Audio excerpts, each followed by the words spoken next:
Madame la ministre des Affaires étrangères, je sais bien que l'actualité en chasse une autre et que nos regards et nos cœurs sont aujourd'hui mobilisés, à quelques exceptions près, par le peuple israélien victime d'une impensable barbarie moyenâgeuse. Je sais bien que le Monopoly mondial est complexe et que l'Europe, au regard du contexte ukrainien, avait besoin de diversifier ses importations de gaz, ce qui rapporte des milliards à l'Azerbaïdjan. Nos collègues Retailleau et Devinaz en ont parlé.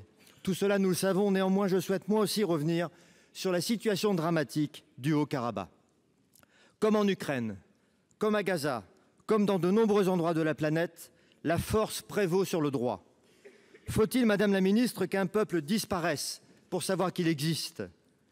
80% de la population arménienne a dû abandonner du jour au lendemain la terre qu'elle habite depuis 2500 ans pour ne pas se faire massacrer, et ce, après avoir été encerclée et affamée.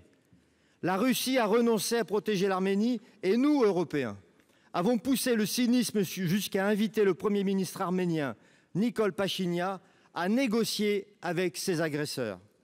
Chacun sait que c'est facile de négocier avec un couteau sous la gorge. Chacun sait que c'est facile de négocier avec un président qui promet, je cite, de vous chasser comme des chiens. Charles Aznavour incantait dans une de ses chansons « Après l'horreur, après la peur, pour toi, Arménie, le monde s'est levé, le monde est avec toi. » Alors, Madame la Ministre, la France est-elle avec l'Arménie? Madame la Ministre, la France se lève-t-elle pour l'Arménie?